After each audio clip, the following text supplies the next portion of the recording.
Assalamualaikum warahmatullahi wabarakatuh. Halo semuanya. Pertama-tama kami akan memperkenalkan diri. Perkenalkan, nama saya Rizky Alvina Zahra. Saya Desiana Diovia. Saya Dinda Syarifah Juni Rahmatika. Saya Nisa Arifin Putri. Saya Safiana Syanta. Dan saya Mas Hana. Di sini kami akan membahas tentang prinsip-prinsip demokrasi dalam Islam. Dan kami juga sudah mewawancarai salah satu narasumber yang bernama Ibu Elviani untuk menjelaskan lebih lanjut tentang prinsip-prinsip demokrasi dalam Islam. Baik, langsung saja pada bagian pertama, yaitu mengenai demokrasi secara umum, akan dijelaskan pada part selanjutnya. Demokrasi sendiri merupakan sistem pemerintahan dari rakyat untuk rakyat dan oleh rakyat, di mana setiap orang dapat mengambil bagian perihal keputusan yang akan mempengaruhi kehidupannya dalam bernegara. Mulai dari pertengahan abad 5 sebelum Masehi, istilah demokrasi telah banyak digunakan untuk menunjukkan sistem politik yang ada di beberapa negara, khususnya di kota Yunani, yaitu Athena.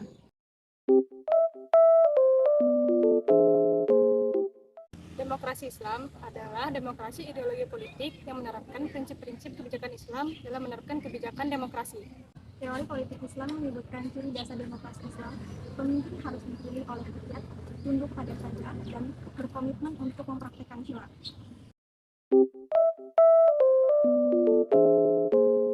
Selanjutnya adalah prinsip-prinsip dalam demokrasi Islam atau demokrasi secara syariah. Ada 5 bagian dalam prinsip-prinsip demokrasi Islam atau syariah. Yang pertama ada asyuro, yaitu pengambilan keputusan secara eksplisit atau biasa kita kenal dengan istilah musyawarah dalam Islam yang telah diperkenalkan sejak masa Khulafaur Rasyidin. Kemudian yang kedua adalah al-adalah, yang artinya adalah keadilan, di mana setiap pemimpin harus mewujudkan keadilan bagi masyarakatnya dan tidak boleh adanya nepotisme dalam pemerintahan. Kemudian yang ketiga adalah al-amanah, yaitu dapat dipercaya, di mana sebagai seorang pemimpin ketika diberikan amanah, kita harus dapat menjalankan amanah itu dengan baik. Kemudian yang keempat adalah al-masuliyah, yaitu yang artinya tanggung jawab, di mana ketika menjadi pemimpin kita harus bertanggung jawab terhadap amanah yang telah diberikan oleh rakyat dan harus menjalankannya dengan sebaik mungkin. Dan yang terakhir adalah al-huriyah atau kebebasan, di mana setiap orang diberikan hak dan bebas mengungkapkan ekspresi pendapatnya, begitu juga dalam perspektif Islam. Kemudian dalam penerapannya sendiri sudah berlaku sejak zaman Nabi Muhammad dan Khulafaur Rasyidin tentang prinsip-prinsip dalam demokrasi Islam sendiri. Kemudian ada manfaat demokrasi dalam Islam, yaitu sebagai berikut. Yang pertama, mengajarkan tentang musyawarah ataupun syura. Kemudian yang kedua adalah terjaminnya hak dasar. Yang ketiga, mengajarkan kita tentang pentingnya tanggung jawab. Kemudian yang keempat, menjunjung tinggi nilai kebenaran. Kemudian melarang adanya penguasaan hak milik umum. Yang keenam, tentunya demokrasi ini menjunjung tinggi kesetaraan serta mencegah tirani dan diktator.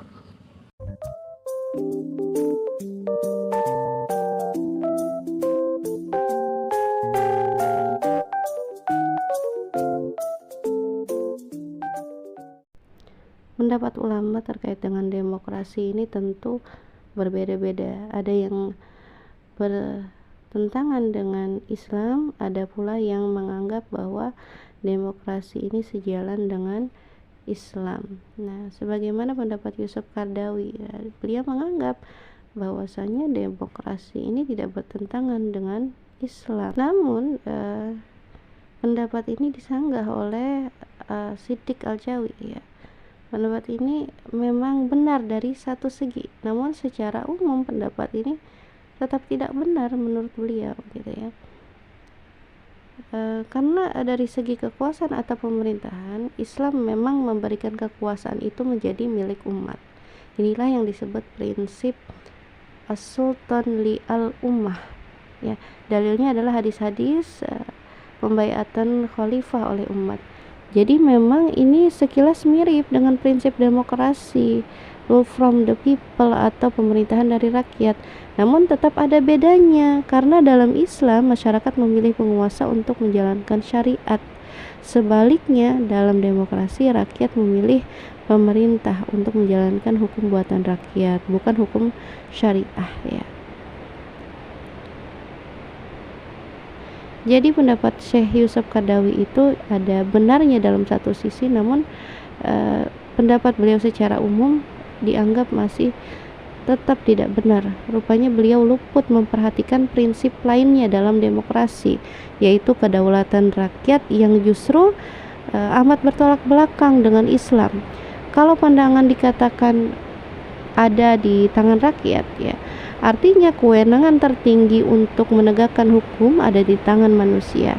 Hal ini jelas sekali bertentangan dengan Islam, karena dalam Islam yang berhak menegakkan hukum bukan manusia, melainkan hanyalah Allah saja, gitu ya, sebagaimana di dalam surah Al-An'am ayat 57. Jadi dalam Islam kedaulatan bukan di tangan rakyat tapi di tangan syariah, karena syariah itu adalah wujud konkret dari hak Allah yang membuat hukum. Jika ditanya apakah demokrasi ini sesuai dengan ajaran Islam, tentu kita akan mengembalikannya kepada dalil syara.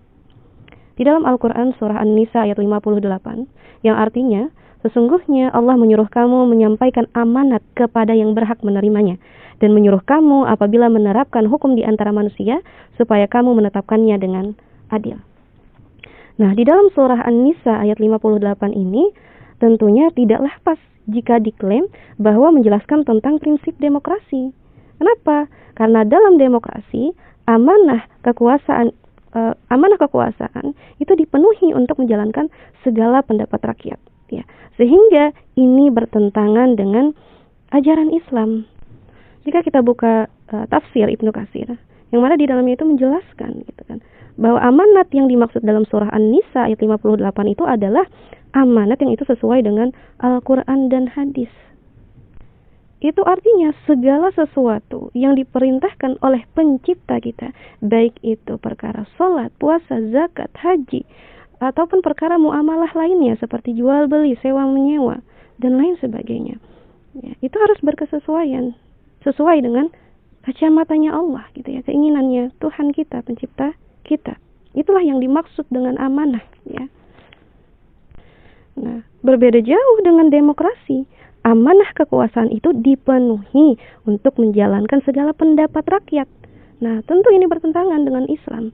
Islam mengajarkan bahwa kita menjalankan sesuai dengan perintah pencipta kita, sementara demokrasi menjalankan apa yang dimau oleh rakyatnya.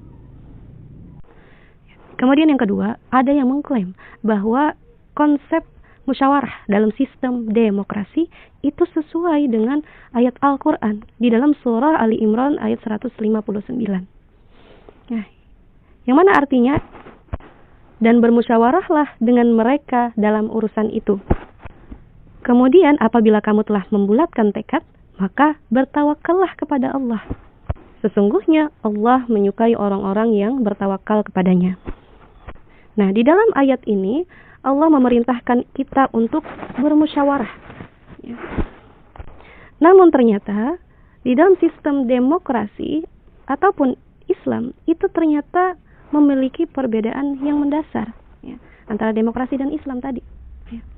Kalau di dalam demokrasi, musyawarah itu adalah dalam segala hal, ya, dalam segala urusan, ya, semuanya dimusyawarahkan. Itu kalau dalam sistem demokrasi, baik itu dalam urusan kenegaraan ataupun menyelesaikan segala permasalahan, hukum dan aturan, itu semua dilakukan dengan musyawarah. Itu kalau dalam demokrasi.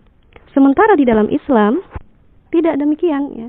Di dalam Islam, kalau menurut Syekh Taqiyuddin An-Nabhani, kitab Syakhsiyah Islamiyah juz 1, menjelaskan terkait dengan musyawarah, bahwa di dalam Islam itu pengambilan pendapat itu dibagi menjadi 3.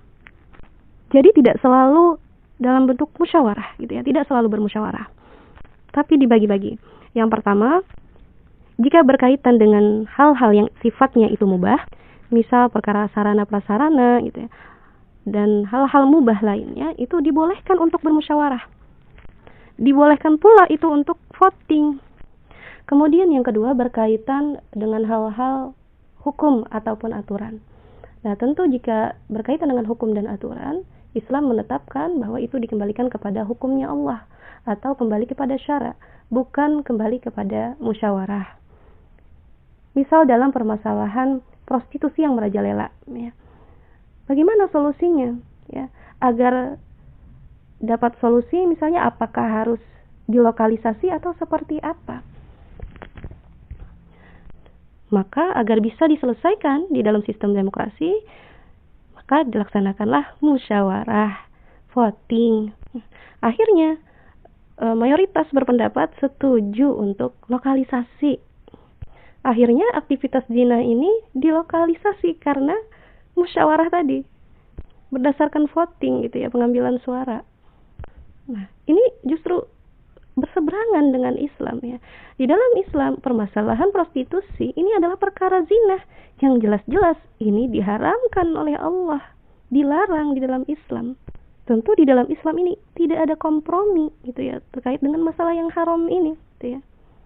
Maka tidak boleh kita mengambil solusi di dalam Islam, yaitu melokalisasi. Sehingga apa? Di dalam Islam itu dikembalikan kepada syara hukumnya Allah, bukan kepada musyawarah ataupun voting ya, pengambilan pendapat. Kemudian yang ketiga, ini berkaitan dengan hal yang sifatnya membutuhkan keahlian ataupun pengetahuan mendalam. Nah, maka di sini diserahkan kepada ahlinya yang memang dia berkompeten dalam bidang itu, bukan kembali kepada musyawarah ataupun hukum syara, tapi memang kepada ahlinya. Ya. Misalnya dalam sebuah daerah yang mana daerah itu memerlukan sebuah jembatan, daerahnya rawan terhadap bencana alam misalnya, maka tentu perlu jembatan yang kokoh ya, yang tahan terhadap gempa. Dan kita tentunya akan mengembalikannya gitu ya, kepada ahlinya gitu kan, kepada yang mereka itu paham betul terkait dengan jembatan yang kokoh itu seperti apa dibuatnya gitu kan. Jadi tidak dikembalikan kepada musyawarah gitu. Nah, jadi pada dasarnya musyawarah ini hanya boleh pada perkara-perkara yang mubah-mubah saja gitu ya. Misalnya ketika kita ingin dalam sebuah forum ya, menentukan mau study tour kemana, nah, maka itu dibolehkan untuk kita bermusyawarah ataupun voting gitu ya. Misalnya ke tempat alam terbuka kah, atau di situ ada yang pengetahuannya bisa kita ambil gitu ya, teknologinya, ilmunya gitu kan. Sementara dalam sistem demokrasi ini gitu ya, semua serba dimusyawarahkan gitu ya. Padahal di dalam syara sudah jelas hukumnya. Misalnya zina, kemudian minuman keras, itu kan jelas sudah diharamkan di dalam Islam gitu ya. Sehingga tidak perlu ada lagi yang namanya musyawarah gitu ya. Bahkan tidak boleh kita melakukan musyawarah gitu. Tapi dikembalikan kepada hukum syara. Sehingga yang disampaikan di dalam surah Ali Imran ayat 159 yang sesuai dengan prinsip demokrasi terkait dengan musyawarah tadi, maka itu jelas-jelas adalah salah gitu ya. Justru dia tidak sesuai dengan ajaran Islam. Kemudian dalil yang ketiga di dalam surah An-Nisa ayat 135, bagi orang-orang yang mengusung sistem demokrasi menganggap bahwa prinsip keadilan yang ada di dalam sistem demokrasi ini sesuai dengan Islam. Kita coba perhatikan ayat yang Allah sampaikan ya di dalam surah An-Nisa yang artinya, wahai orang-orang yang beriman, jadilah kamu orang yang benar-benar penegak keadilan, menjadi saksi karena Allah.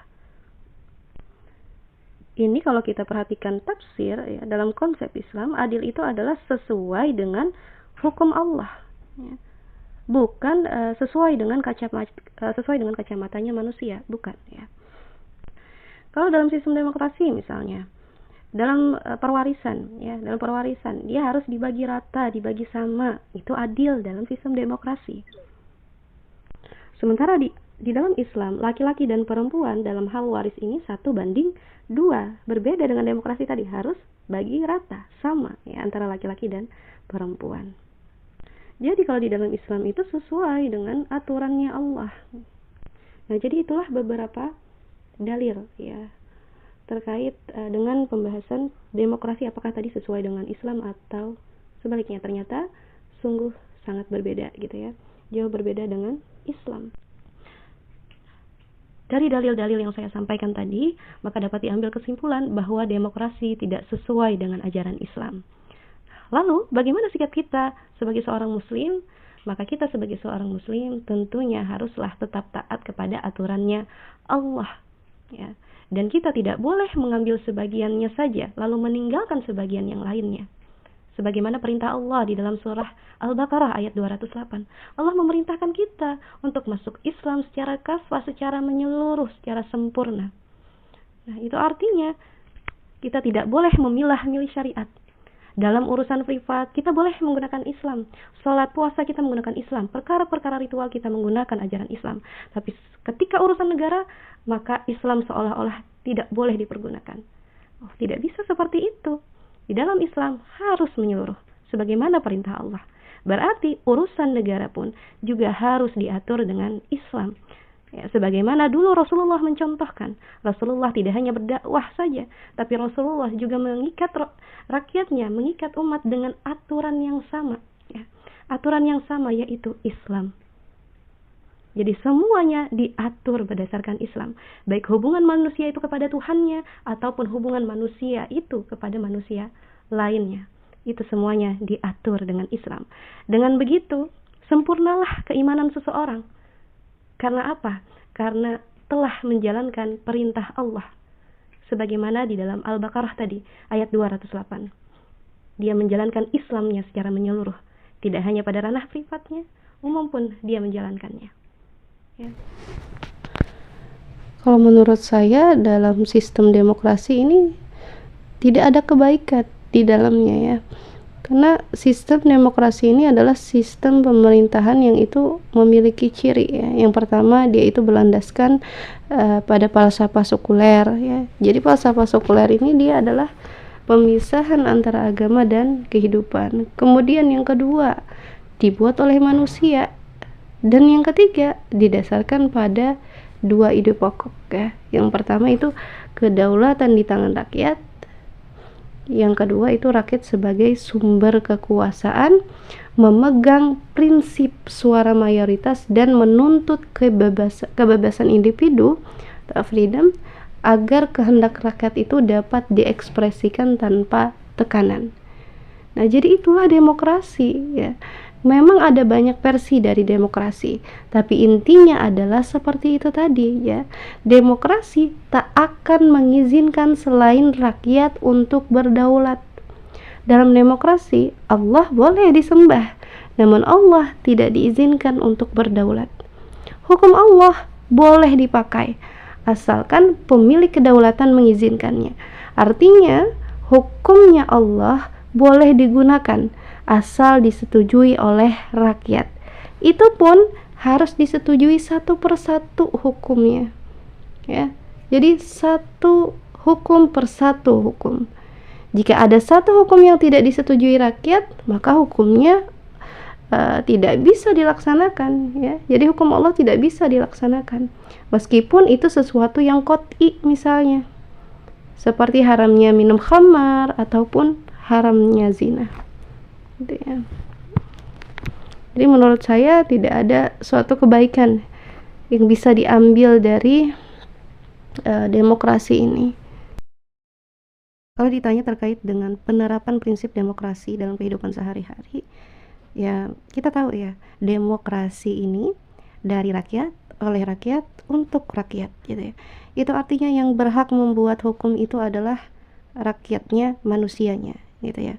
Yang mana kita tahu bahwa manusia ini tempatnya lemah, terbatas, dan tergantung, ya. Maka apakah pantas seorang manusia membuat hukum, gitu, ya. Sementara kebaikan untuk dirinya saja dia tidak tahu, apalagi kebaikan untuk mengatur orang yang banyak, gitu, ya. Maka sangat tidak bijak sekali ketika kita menjalankan prinsip-prinsip demokrasi di dalam kehidupan kita, ya. Tentu kita sebagai seorang muslim tidak bisa menjalankan prinsip-prinsip itu karena bertentangan dengan agama kita. Sementara agama kita, Islam, mengajarkan untuk senantiasa menjalankan apa-apa yang Allah mau, ya. Jadi yang berhak membuat hukum di sini adalah Allah, bukan manusia, ya. Karena memang kita ini adalah produk ciptaan. Produk ciptaan itu artinya harus manut dan patuh kepada si penciptanya, ya. Benda saja, misalnya nih mesin cuci, dia harus sesuai dengan manual book yang sudah diciptakan oleh penciptanya, yang dibuat oleh penciptanya. Kalau nggak sesuai dengan manual book pencipta mesin cuci, apa yang terjadi? Rusak gitu ya. Begitupun juga manusia gitu ya. Kalau kita tidak sesuai dengan manual book yang sudah Allah buat, yaitu Al-Quran, hadis, apa jadinya kehidupan kita? Pasti rusak.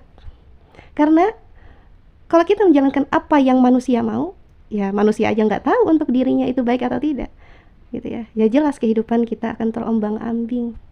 Tapi beda ketika kita menjalankan kemauannya Allah pencipta kita. Sudah jelas-jelas hidup kita berkah, hidup kita sentosa, nyaman, tentram. Karena apa?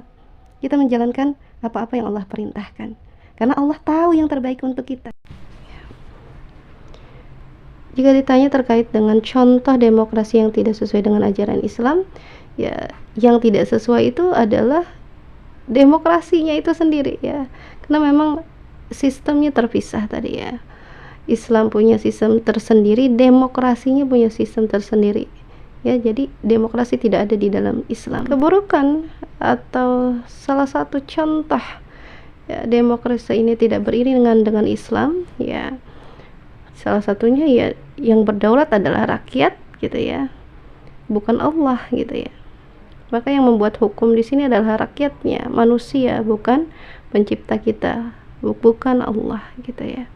Itu salah satu contoh yang tidak beriringan, yang tidak sejalan dengan Islam. Yang kedua, demokrasi menurut saya ya sama saja seperti pencuri gitu ya. Kenapa? Karena sama-sama mengambil dan menghabiskan uang masyarakat gitu ya. Saat pelaksanaan pesta demokrasi saja, uang puluhan triliun rupiah itu melayang. Pasca pesta demokrasi, kemudian para pejabat berlomba-lomba untuk korupsi, untuk mengembalikan modal yang telah mereka keluarkan saat pesta demokrasi. Kemudian uang masyarakat digelapkan dengan modus yang beragam. Bukan hanya korupsi yang menjamur, penggelapan uang dan kekayaan juga dilakukan para pejabat dengan memberikan sumber daya alam milik rakyat kepada konglomerat dan korporasi-korporasi besar. Kemudian adanya penyerahan gunung emas di Papua itu contoh gitu ya, itu bukti nyata, itu bukti yang gamblang ya. Beribu-ribu triliun rupiah uang masyarakat itu dijarah. Akibatnya apa? Rakyat hidup dalam penderitaan, padahal kekayaannya melimpah. Karena itu tidak salah jika dikatakan bahwa rakyat Indonesia seperti semut mati di gudang gula. Ya, itu saja menurut saya terkait dengan contoh yang tidak seiring dengan Islam gitu ya.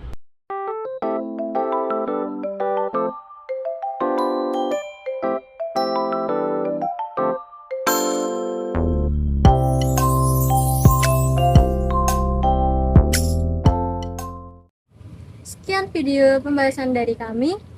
Kurang lebihnya mohon maaf. Terima kasih atas perhatiannya. Assalamualaikum warahmatullahi wabarakatuh. Dadah.